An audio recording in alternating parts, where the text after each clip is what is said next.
for you. Yeah. Okay, so let's start with chapter 2 of the deduction of motionless first mover. So book 8. And this is more of a clarifying question about what he's getting at exactly. But I'm at line 30 in the Sachs. And he says, now of these things, so he's talking about, for if it happens in a small cosmos, it would also in a big one, and if in the cosmos, then also in the infinite. If the infinite admits of being moved or being at rest, this whole chapter from Sachs is about like trying to figure out if all things are at rest, all things are at motion, or if some are and some aren't. So the question is, the first one mentioned that motion towards opposites is not always the same and one in number is rightly said. For this is perhaps a necessity if the motion of what is one and the same is capable of not always being one in the same. I mean, for example, whether there is one and the same sound from one lyre string or always a different one, though the string is in the same condition and moved in the same way. But however this may be, still nothing prevents some motion from being the same by being continuous and everlasting. This will be more clear from what comes later. His favorite saying of the first 2 or 3 chapters. So my question is, and I think since there's a few of us, we could just speak up and try to make sure we're not talking over people. But my first question is, the longer that I read this, the less I understood. So what does he mean exactly by that? Motion toward opposites is I'm not sorry, always Garth. this. You're cutting out a whole lot for me. I don't know if you're cutting out for anybody else, but it's kind of going in and out. Oh yeah, it's same for me. It's cutting out quite a bit. Okay, I'll try and look up more. Maybe I didn't bring my physical copy. To be honest, I have a couple of different groups. I have a group about Marcus Aurelius's meditations. I like the whole philosophy idea. So I don't have my physical copy with me. So if you could just try to be a little bit clear with the words, just so it's not cutting up. It might Or just be do you have like an online link I can follow around, just kind of like an ebook I could follow around? there might be Well, I one don't on think one of the there'd be meetup free pages. ebooks. Yeah, because you don't think there'd be an ebook? I've tried looking for one before and again, I didn't mean to interrupt, Garth. Oh, Yeah. okay. I haven't found any online ones. Garth, I think you're missing glasses from the club. I don't have my thing on. Not as much. So the question that I had is, the first one mentioned that motion toward opposites is not always the same and one in number is rightly said. What exactly is he getting at with that? I think that's the example of it is plucking a string. If you pluck the G string once, it makes a sound. If you pluck it again, it makes the same sound. Is that one sound or many sounds? Because the string's in the same condition, it's tuned to G or whatever. I think What does he mean by the opposites? Like, what does that part has to do with that? Well, all change in motion for him is between either contraries or contradictories, right? Mm-hmm. And so I guess it's going from loud to soft when you pluck it, right? Initially it's loud and it gets soft. I'm not exactly sure what it. Because he says motion toward opposites is not always the same and one in number, is rightly said. And then the example he gives of the lyre string, I mean, the one that you're clarifying, that's kind of the one I had in my head, but I don't understand. Is he saying that the motion toward opposite being like you pluck the G string and slowly gets quieter, and that's the motion towards the opposite? But he says it's not always the same and one in number. So is it that the length it takes to get to the silence is not always the same? Well, it's not one in number. It means you can pluck the string many times, I think, right?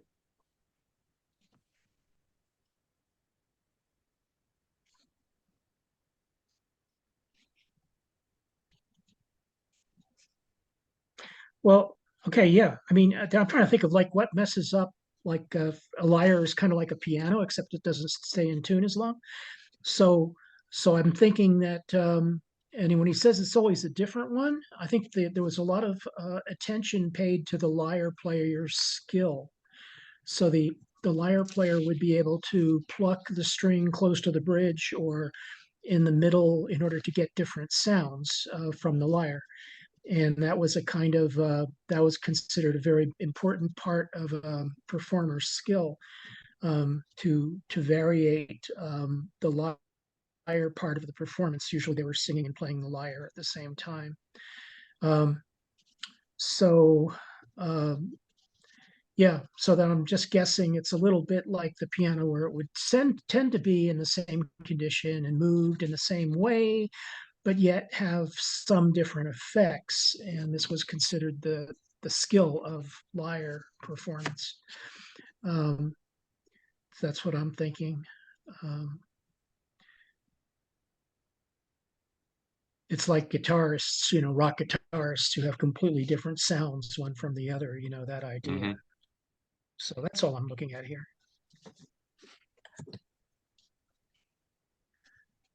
And He gets to these three things: the being moved, not moving. He's kind of like, this is like a diversion, and he's getting to the being moved but not moving, and the not moved by the same mover, and an impasse. Why are some things always at rest and others always in motion? And then the third, which is also, he calls an impasse, emotion inheres in that within which it was not present before. The thing that happens within ensouled things, for example, for having been at rest beforehand, afterwards it walks. Oh my God, yeah. So, but then he walks it back. So this is all kind of like, yeah. This whole chapter 2, it's a short chapter, but I mean, the last line of the previous chapter, at the top of page 192, it says, then to the effect that there neither was nor will be a time when motion either was not or will not be, that this much have been said. So he's come to the conclusion that conclusion. And in chapter 2, he seems to be debunking people who disagree with that conclusion. So this is all him debunking people who think that, that there can't be eternal motion, roughly. I just thought that was the context of this chapter. Well, he believes in continuous motion. There can be continuous motion, which means throughout time. Yeah. And I think he also, from chapter 1, he believes in unending, infinite motion, I guess. That motion has always been there. It did not have a becoming. I thought it was really interesting when he opened that chapter by asking whether motion had a becoming or not. Mm-hmm.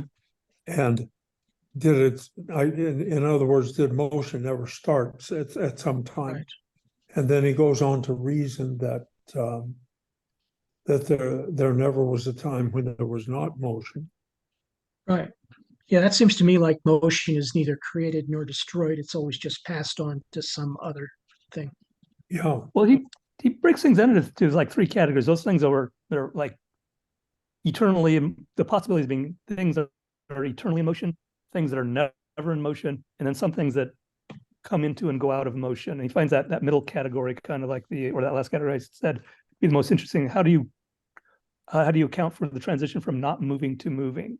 What's the source of that transition? That seems to be an important problem for him.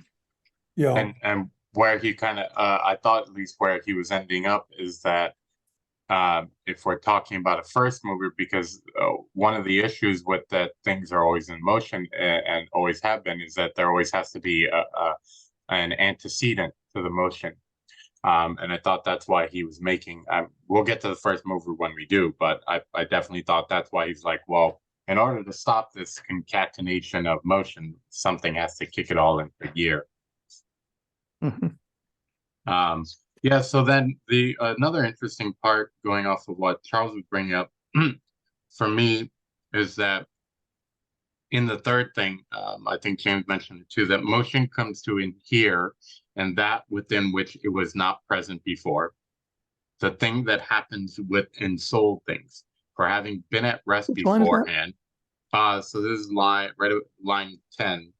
So this is in line 10, 253A, page 193. 193. It's in the middle. It says, but the third thing would Right. seem Okay. to be Oh, I see motion. it. Right. For having been at rest beforehand, I'm guessing pre-birth, at rest beforehand, afterwards the ensouled thing walks, having been moved by nothing outside it as it seems. But then he says, but this is false. So like when he was bringing in that third thing, I thought he was like getting at like ensouled things. There is a point when they don't. I'm guessing he's thinking that because it wasn't born yet, you can't say that it's an ensouled thing, but which is interesting in itself, but that afterwards it walks. So after it's born, it moves towards walking. But I thought that I mean I thought that humans would be a good counter argument because like at one point they don't have motion, but then they do. But that's more, I think later he talks about it as the people talking about coming into being and the destruction. And it doesn't, that's why he says, but this is false. It doesn't have to do with the third thing in that place. But doesn't he say that's kind of like potential motion or passive motion? So humans have this passive motion when we're sleeping. We're still alive and we're breathing, and you can watch the breathing and so forth. So, and this is true of animals, not just humans. And so this kind of like being out of motion is just an illusion. He talks about that. He says there's not an end to the motion within souled things, and souled is his word to describe animals in general. So says it's not an ensouled thing does not have a kind of like a passing out of motion. It is a first mover. It actually encompasses all of its own motions in a way, and that's what chapter 2 starts out being about. The ensouled first mover, which he calls attention to in the next chapter, I guess, and also in the second part, I guess he's trying to point to the relationship between the ensouled whole animal and its surroundings, and he's pointing to the surroundings. And at the very end, the last sentence in the chapter on 20, for even no notion of perceiving is present, because some motion is nevertheless present. The animals wake up again, but about these things too, it will be clear from what follows. So this idea that things are asleep or things that don't move because humans don't move at some time, no, I don't think that's realistic, and I'm not paying attention to that at all. He doesn't care. He's not interested in the old first mover not moving. I don't know. Maybe you can explain your idea, Garth, but I don't see it. He does seem to be concerned with two sources of motion. One is the ensouled thing moves of itself. Second one, but it can also be pushed around by things from outside. So there's two ways you could get an ensouled thing moving. I can pick up my cat and take it outside. That's not the cat moving itself. That's me moving it. Well, And that thing with the perceived. I read the Sachs translation, but I don't have it in front of me. I have a different one.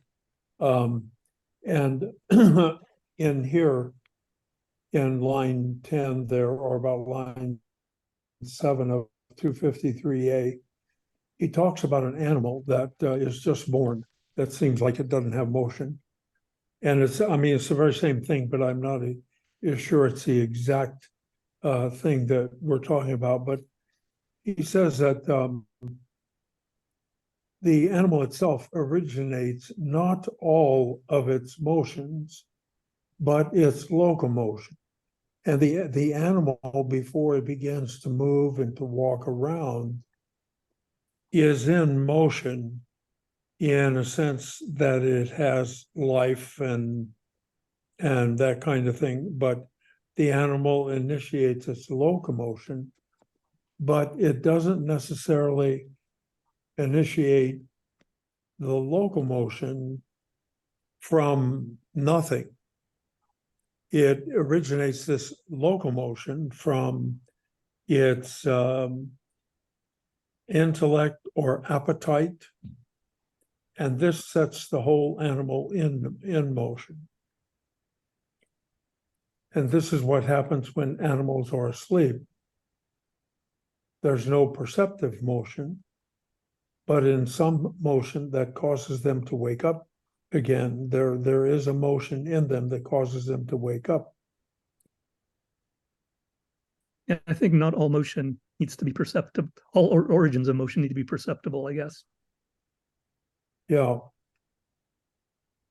I was interested by, so Charles, yeah, you were quoting from the same section. It's interesting to hear that translation because it's, I do want to believe, because I've been recommended to Sachs by people who can actually read and have read the physics in Greek, that Sachs's style is much more of a, I wouldn't say direct translation, but it is much more in tune to the rhythms of Greek.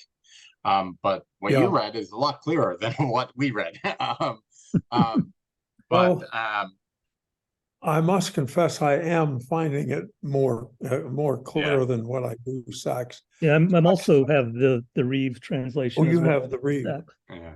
I'm reading from clarifying. Yeah, I'm reading from the McKeon and an introduction by Reeve. So this was a translation before Reeves. So I am interested about that idea. So in the Sachs release at the end, the motions come to be present in the body by means of the surroundings. I think James knocks into it. What? Something bumps up against something. Yeah. That's okay. That's clear. I was going more spiritual roots with that, or like it's like, what does this mean? It can be thinking or desire. That's there. Thinking, but that'd be an internal thing, not an external. Because it can be set. Some of these set in motion thinking or desire, and that presently sets in motion the whole animal. So there's a secondary motion inside of animals that comes from the surroundings. That's the point he's making. Yeah, there's the two, the internal and the external. Yeah. Okay. Well, I mean, the next question I have might be vaguer or more general, but I was looking at page 196. I know I'm skipping all of chapter 3, but if anyone has something to bring up there, we can bring it up after. But I just wanted a better sense of what exactly he's thinking of motion. So at line 30, so this is... So this is just for Charlie's reference, this is chapter 4. This is 254B. 254A 30. 254A. Right above. 30. Yeah, it's right above where 254B comes from. But I was just, he says, imagination and seeming seem to be motions of a sort. And I know I'm plucking the line out of context. I mean, I could, I could start from 26, that then it is not possible for everything to be at rest was said before, and we say it now too. For even if it is in truth, in the way some say it is, that being is infinite and motionless, still it does not appear so to the senses, but many beings manifestly move. So if there is a false seeming or seeming at all, there is also motion. And also if there is imagination or such a thing as seeming one way at one time and another at another, for imagination and seeming seem to be motions of a sort. But to Yeah, those are not examine going to be about, locomotions, huh? but they're going to be other kinds of motion, right? Yeah, I'm just curious about like what does he mean by this? Because he's talking about like seeming and imagination. But I think what he's And saying is he's arguing against the people. There's a person who says that being is infinite and motionless, that all being is infinite and motionless. And he's saying, no, you just look out and you see motion. So if what you see is true, then there is motion just because you see it. And so these people are wrong. But if what you look out and it only seems to be motion and you're somehow deceived that there is motion, why then that seeming itself is a kind of motion. So that either way you go down that path, he's denying the people who claim that all motion, well, all being is infinite and motionless. He's saying there is at least a part of being that has motion, on the assumption that mental things are also a kind of motion. It definitely seems to be in a certain tense, like saying that at the very end of the chapter, he said, what is left then is to consider. So this is the presage to the next chapter. What is left is to consider what everything is of such a sort as to be moved and to be at rest, or some are of this sort, while some are always at rest, and some, so there's the two, always at rest and always in motion, and or things that are always at rest, and some always in motion, because this is what this is a proposition that needs to be considered here. And he does use the word false here at the beginning, in that same sentence that starts before 30. That then it is not possible for everything to be at rest, as we said before, and we say it now too. That doesn't make for everything. Everything can't be at rest, because that would mean that there's no motion, no time, none of these cool things. For even if it is truth in this way, some say it is, that being is infinite and motionless. So being is infinite and motionless, right? Which is a kind of like an ancient Greek thing, maybe. So, and then still, it does not appear to the senses. We don't see it this way. But what we do see is manifest movement. So if there is any of this falsity, false seeming, right, like appearance, right, or seeming at all, there is also motion. It's already there, and if there is imagination, if we can think about things, and if such a thing as seeming one way at one time, another at another time, and imagination and seeming are emotions. So we do, when we imagine things, when we see things that are not necessarily true, but we think about them that way. To examine this and to inquire after a reason for things which we are better off than to need a reason is to judge badly of the better and the worse, and what is worthy of belief, of what is worthy of belief, what is not. In other words, we should not conjecture about things that are only available in this kind of like manifestation of appearance, and or based upon a principle which we can sort of rearrange appearance to match. And the principle here is everything being at rest at one time. So that is everything, the world,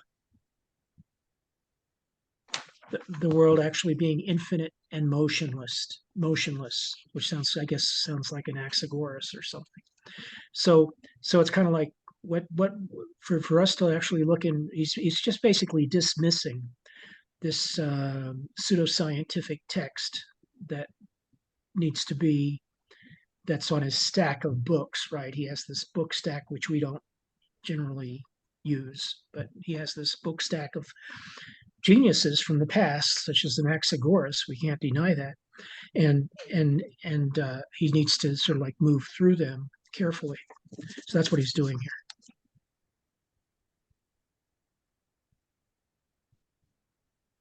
I got a little bit lost when, you know, he's talking about things seem this way or that way, and we imagine things. And then in my text here, it says, but to investigate this question at all, to see a reasoned justification for a belief with regard to which we are too well off to require reasoned justification, it implies bad judgment of what is better and what is worse, what commends itself to belief and what does not, what is ultimate and what is not. It is likewise impossible that all things should be in motion, or that some things should be always in motion and the remainder always at rest.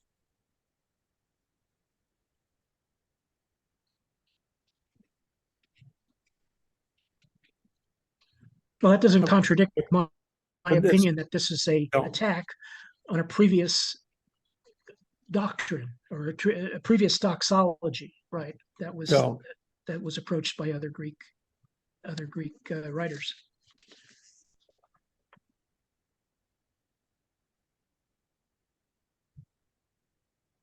And he's setting up the next chapter as an argument. This is so. This I like this book, especially because it is a deduction. He's right. He's working logically through premises. He's basically stating premises and working logically from the premises and through a deductive argumentation. And I appreciate that. That's kind of the style of this book, and I really enjoy that compared to some of the other presentations, which were more mixed. So to answer Charles's question, he asked the question that's on that. I'm going to read now from the Reeves translation.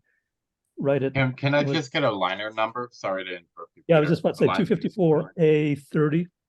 Okay. Oh, So where I this was would reading. be on page 196. But to investigate this question at all and to seek an argument when we are too well off to need an argument is to be a bad discerner of what is better and worse. That was my thinking is saying is that it is so obvious that there is motion that we don't, and to demand an argument for that is a bit specious. I think. Yeah. It seems to me in the background of all this is who did the name doesn't come immediately to mind. The paradoxes, the Zeno? Zeno. Yes, he's already discussed Zeno, but it seems to me that he's still kind of keeping that in mind as he is writing this and thinking about it still.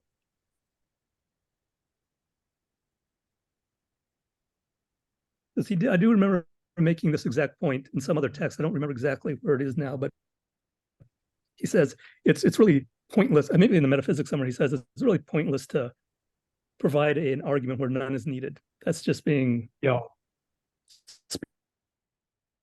right, bloviating or whatever. Okay. So my next question, this is going into chapter 4. This is at the end of 197, liner 255A, maybe around 18 or 19. 4. What's more, how could something continuous and same natured itself move itself? So he's in the discussion of what is itself moved by itself is moved by nature. What's more, how could something continuous and same natured itself move itself? For insofar as it is one and continuous, not by contact, in this way it would be unaffected. But insofar as it is divided, in this way one part may be of such a nature as to act and the other to be acted upon. Therefore, None of these things itself moves itself either, since they are same-natured, nor does any other continuous thing. But there must be a division in each between the mover and the moved, as we see with soulless things whenever any of the ensouled one moves. So is he just saying that, like with the rock, that the rock, I mean, I might have just answered my own question, but is he just saying with the rock that if a rock moves, then it needs something to move it? Is that all he's saying there? I'm trying to get Oh, the context because he's always answering a question, which is always at the beginning of the paragraph or the last bit of the previous paragraph. So the top of this thing, he's talking about that were things moved by something else. I'm trying to see if that's what he's still talking about by the time he gets down to where you're saying. Well, he's saying there's a division. So this is the. But I don't know which side of the division he's talking about. And well, he's talking about the division in a mover. yeah, so but there's two sides of the division. He's making a point about one side of the division. I don't know which side of the division he's talking about. Peter, both. let him. He's Yeah, talking let about him both, say that there's a thing that is and there's always a part that's moved, and there's a part that is moving that needs to move that thing. So part of what though? The mover or the moved? The mover. The thing moves, so it's a part of the mover. Does the moving. Those are two different things. That's what I'm saying. No, I don't know what he's saying about. it's one, there are two parts of one thing. And the part is the mover. And he says there's a division in each between the mover and the moved. But it's a continuous thing that he's talking about. So he's not talking about two different objects. He's talking about, if we push back, it explains the context a little better. So it's something is same natured and continuous. How could it possibly move itself, right? That's back at about 14, line 14. So he says, for insofar as one is one and continuous, not by contact. In other words, it's not in contact with another thing. In this way, it would be unaffected. But insofar as it is divided, in this way, one part may be of such a nature as to act, and the other part to be acted upon. Therefore, none of these things itself moves itself either, since they are same-natured, they are what they are, nor does any continuous thing, but there must be a division in each between the mover and moved, etc. So it's, in other words, he is actually cutting the mover in half. He's dividing it in half and saying, and this is the training wheels for the prime mover. This is the idea that there has to be something in a primary mover, which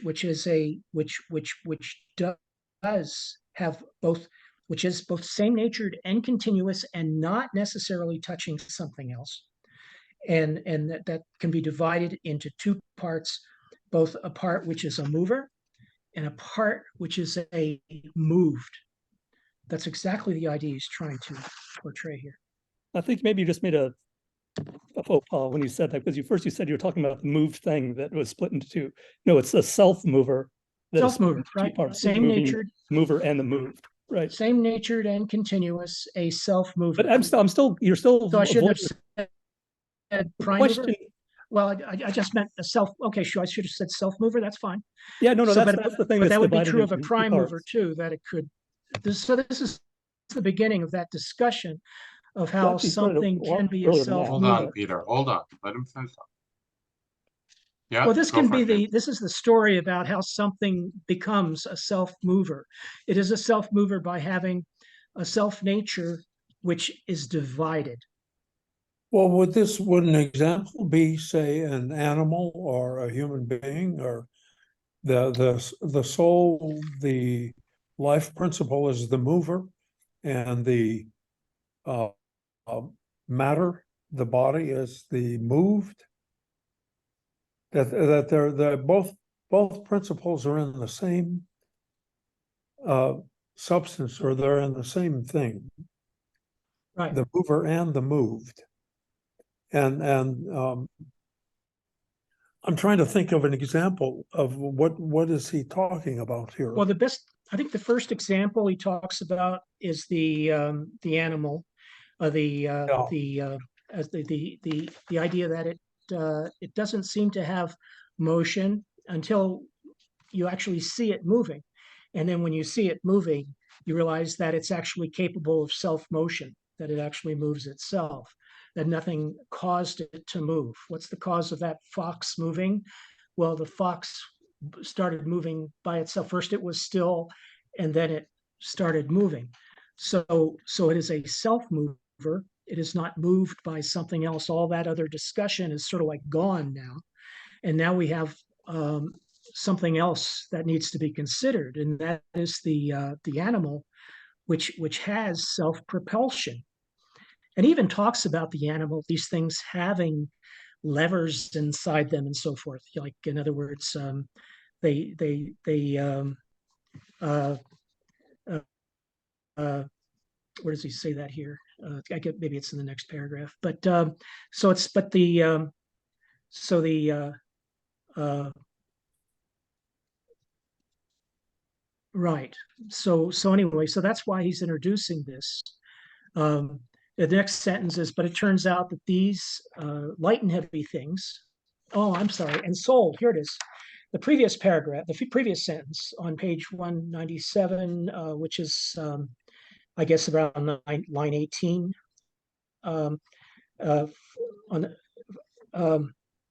Therefore, none of these things itself moves itself either, since they are same-natured, nor does any other continuous thing. But there must be a division. That's where he's creating the division. But then it ends with between the mover and the moved, as we see with the soulless things. So these are things that are not animals, things that, but whenever any of the ensouled one moves. So like when we throw a ball, the unensouled ball moves when we throw it. So he's saying that basically what happens in us, because of our property of locomotion, which he didn't use that word maybe, but it is the property he's talking about, the fact that there's a part of us that actually moves ourselves, then it's whenever the ensouled one moves, a ball is emitted and hits its target. So that's what he's talking about here. The way that, for example, an ensouled creature can move something that is soulless, and which is within itself. Because he's expressing here that the mover and the moved are within the same object or same unit. Right. So, Right. And so then it can move itself. But I think you can't contradict everything that is moved by another. well, I think what he's talking about is how does something that is a rest get moved by something? There's two cases, the soulless case and the ensouled case. And I think what he's saying is that it's a part that in the case of something that's ensouled, an animal, there's really two parts in that animal. And the one part is the source of the motion that moves the other part. Yeah. The part that moves has to be continuous and made of parts. He's already proven that in the previous thing. But the thing that does the moving, i.e. the soul, is probably not, has no parts and may itself be motionless. That's where he's leading up to. And then he's comparing, just as when you later on he has that, you push this, I push the stick and the stick pushes the rock or the stone, right? So in one sense, it's a stick that moves the stone, but in another sense, it's me that moves the stick that moves the stone, right? So what is that? In some senses, that the body of the animal gets moved as from something that in one sense is external, but it's internal to the animal, but it's external to the part that's moving. The composite part that moves is moved by the whole non-continuous soul, so to speak.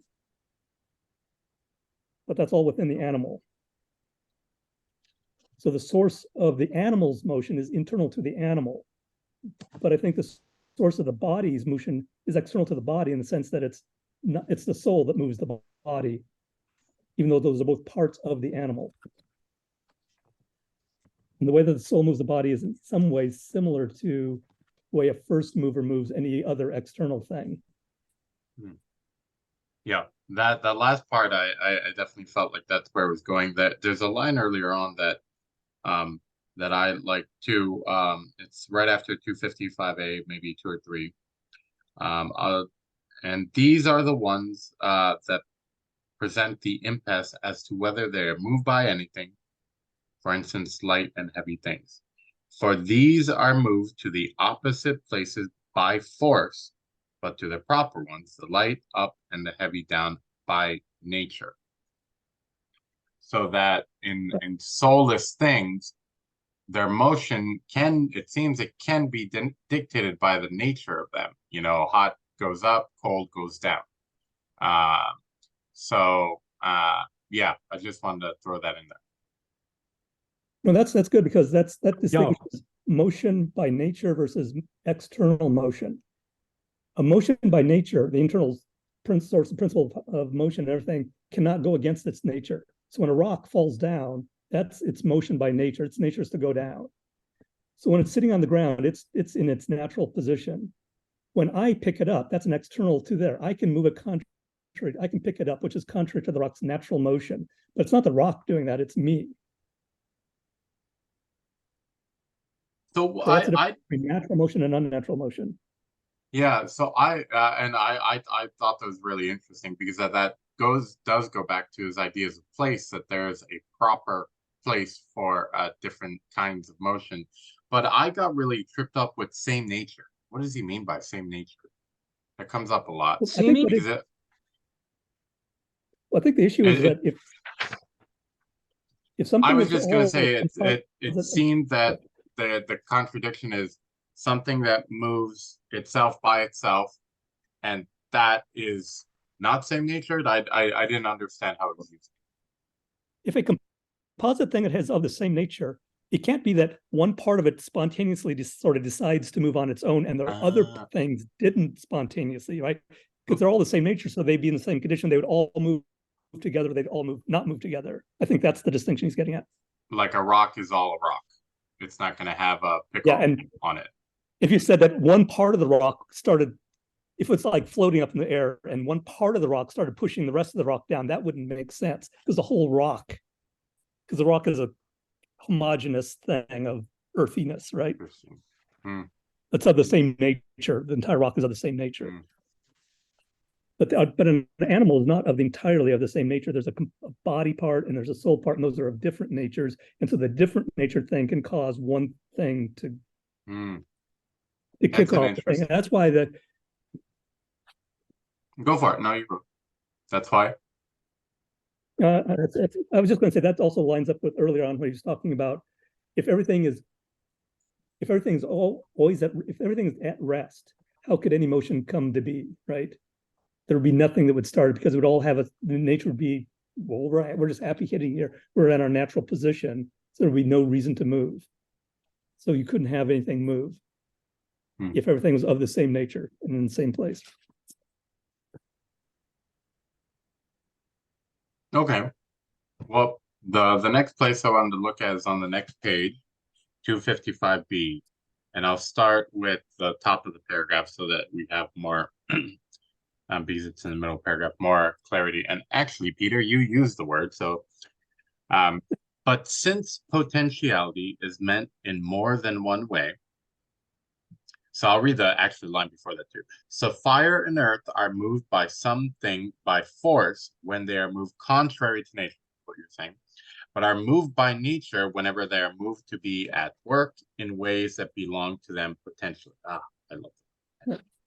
But since potentially is meant in more than one way, it is this that is responsible for being unclear that such things are moved by something, fire upward that is, and earth downward.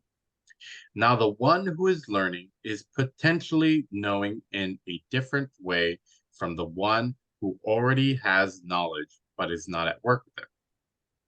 But always, whenever what can act and what can be acted upon are together, what is potential comes to be at work, as the one learning from being something potentially becomes something potentially in a different way. For the one having knowledge but not contemplating is potentially knowing in a certain way, but not in the way he was before having learned. And once he is in this condition, if nothing prevents it, he is at work and contemplates, or else he would be in the contradictory condition, that of ignorance. So my question, I mean, there's lots to go through here, but my original question is that he uses a learner and knowledge, both like both things. Like knowledge is a lot more vague than motion, but he's talking about potentiality and being at work, so I can understand it. But does potentiality or being at work and potentiality, those are the two contras, is he saying that all things that have potential and being at workness have to be put in a condition to be at work? Like that word condition was a part that I really like, and he uses the word responsible as well. I know he's not saying soulless things have souls, but just like this idea that it needs to be in a condition. Is it kind of like it needs to be put in some type of situation? No, I think he's talking about the difference between first and second potentiality and first and second actuality. I don't know if you're familiar with those distinctions. And the learner is the perfect one. I don't know how to play the piano. The violin. So in one sense, I have being a normally capable human being, I have the potential to learn to play the violin. I have not yet exercised that thing. I'm not in the condition of having learned the violin. That's first potentiality, having potential to do something. Now take the violinist from your local orchestra. He knows how to play the violin. So he's achieved something more than I have. I don't know how to play the violin. So he's actualized his potential of knowing how to play the violin. But when he's eating dinner, he's not playing the violin at that moment. So the second potential is the potential to play. I don't have that potential because I don't know how to play the violin. I do not have the potential to play it. I have the potential to learn to play it, and then the potential to play it. So first and second first actuality is when you're actually playing the violin, you are completely actualizing all your potential for it. You've actualized the potential to learn it, and you're actually doing it right now. So you've actualized both of those things. When you know how to play, but you're just doing something else, you've actualized one potential but not the other, and I think that's the condition. So when you're a learner and you're teaching somebody, the learner comes into the condition of having known that thing. They may not always be thinking of it at the moment, but now they have the potential to know what if you study physics, gravity is 9.8 meters per second squared on the surface of the Earth, for instance. And I don't think of that all the time, but I have that potential because I learned it sometime. I think that's that two levels thing, and that's, I think, roughly what is going on with here, because he's saying that it's ambiguous what the potentiality is. That was how that phrase, that second, since potential is meant in more than one way. And those are the two potentials: the potential to acquire the thing, the potential. Well, I think that's an important distinction, but I think what he needs, and he is drawing attention to it here, but he's also calling. And there's also here the principle of knowledge at rest. So when you have potentiality, you have the possibility, which you mentioned, Peter, that things can be at rest. And so I think that's really what he's, even though the potentiality is meant in more than one way, and things. He says this is responsible that for its being unclear that such things are moved by something, fire upward, earth downward. But the one that is learned, okay, so then he takes the example of the two examples, but I think he's also engaging the idea that there's a kind of a rest that can exist, not just a knowledge, not just the ability or the potential of playing the violin, but there's Can I this just ask a but question right there's here? this idea that they can't play the violin while they're eating, type of thing. Yeah, I think that's what knowledge at rest is like. When I'm staring at my belly button, I'm not using my knowledge of gravity. So my knowledge of gravity is at rest. I'm not activating that knowledge at the moment. So it's potential. Even though I've potentialized it in the first sense that I've learned about gravity in my physics class or whatever.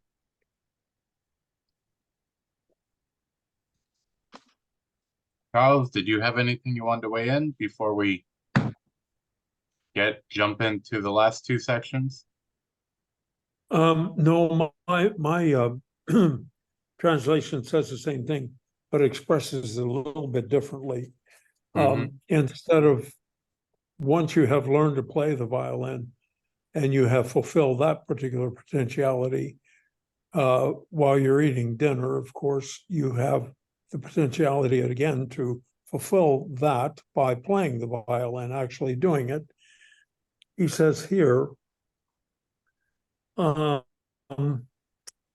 exercising it, if you know something, exercising it knows the science potentially in a sense, though not in the same sense as he knew it potentially before he learned it.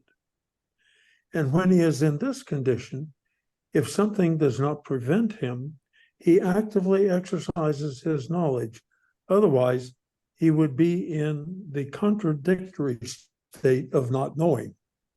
My translation says if you're not exercising that knowledge, or if you're not playing the violin, then you're in a contradictory state of not knowing of how to play the violin, or not exercising it in any way.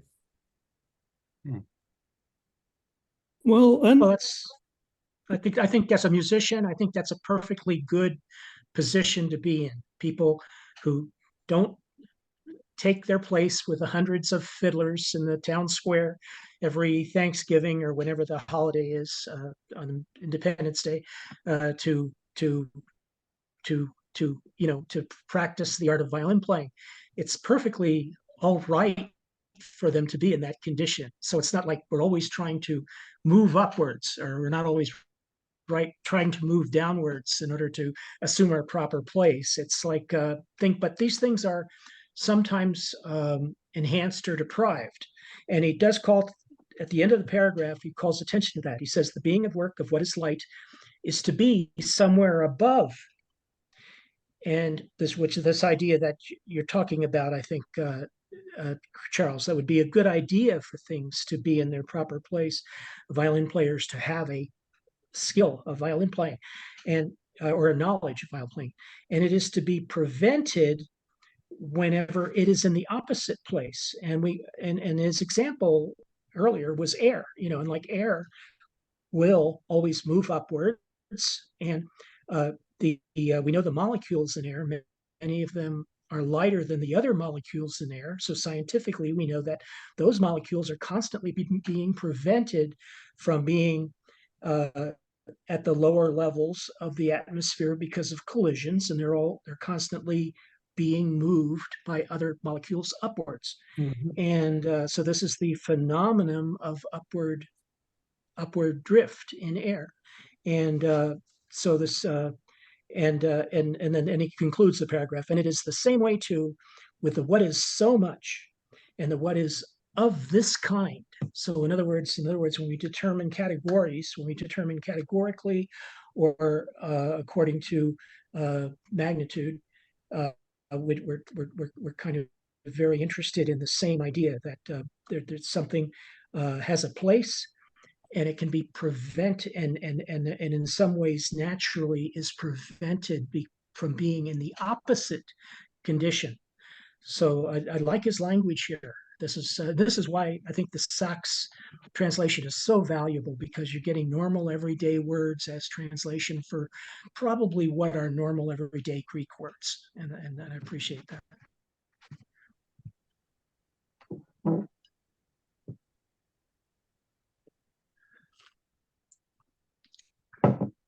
Peter, I saw you, did you want to make a comment about that, or? Well, so this example of the, so I'm gonna, so back up to like just above 255B1. This quote that Charles was working on. I'm going to read the Reeves translation. For always when what is capable of affecting and what is capable of being affected come together, sometimes the potential becomes active. For example, the learner from being potentially one thing becomes potentially another thing. And we get the parenthetical phrase, right? The parenthetical. I lost my place in sex. Anyway. And the contradiction is when, well, there's also this one thing, because he's using the example of thought. And things like thought, perception, like seeing, and a few other things are, in other places, Aristotle makes that distinction between kinesis and energeia. And in one sense, something like seeing, you can both, I am seeing the computer right now. It's like a current, what is that? The present perfect or whatever that is. That's the perfect form of the verb. I am seeing right now. And I have also seen what is on the screen at the same time simultaneously. But some types of, that's energeia. And then kinesis is just one of those things where I'm in motion.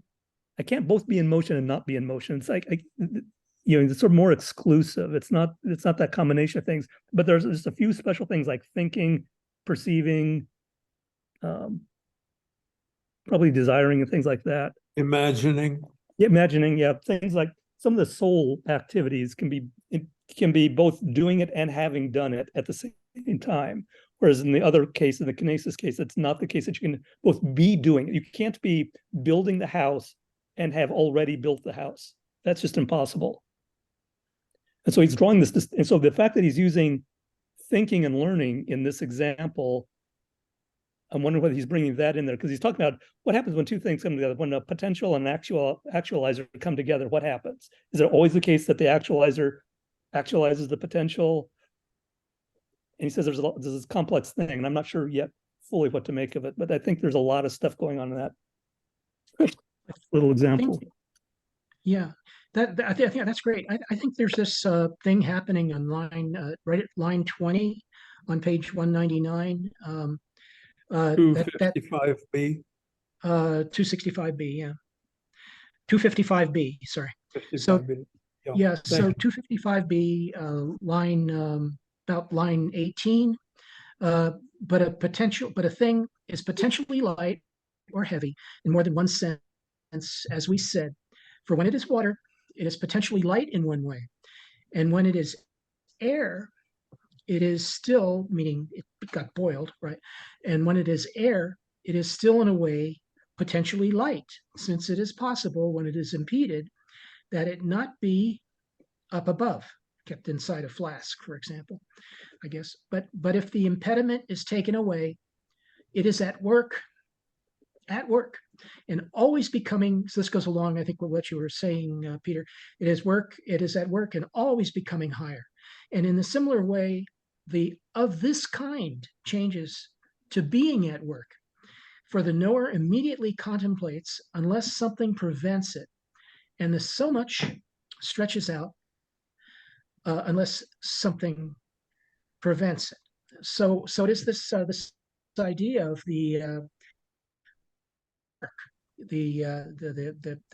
something becomes at work because it's of this kind, and a knower immediately contemplates unless something prevents it, and any so much stretches out, such as air, right? Stretches out unless something prevents it from stretching out. So the at work, this goes along with this idea of something actually having a manifest existence, but also a has-been existence at the same time. The sort of the being at work. In other words, what Aristotle calls the being at work, which I think is intellectia, but I'm not sure. Yeah. There's also the difference between a natural movement and an external movement. I think the things like that are, by nature, the rock is always going down or finding its downward thing. It never ceases from doing that. And it can be prevented by that. I can put it on a shelf and I've stopped it from going all the way down, right? And when I remove the impediment of the shelf by knocking it off the shelf or whatever, then it can continue its natural movement. And it's always going to be doing its natural movement. It never is not doing its natural movement, although it can be impeded by external things, right? Like, but those things, those external motions, are not the things that are always happening. It's only when something is in contact, bumping up against it or smashing into it or whatever, right? That you get that. So it seems like there's some motions that are sort of always going on or always, in some sense, potentially there, even though they may not be actualized. The rock is always trying to go down. Sometimes it's impeded. When it's not impeded, it continues its downward fall, right? Yeah, prevented or deprived, impeded. Yeah, great notion. I'm going to be in Greece, by the way, in about 6 weeks. So. Oh, nice. Very good. You'll be You'll find that there stone for he's the, talking about. yeah. Huh? Oh, when You'll you're get in that there, stone he's don't talking just about. think of us. Pick up the stone. Get the stone he's talking about, yeah. Yeah, okay, I'll try to. Well, I think that we will, I know it's early, but I think we'll stop there so that we can devote 5 and 6 next week. Yeah, they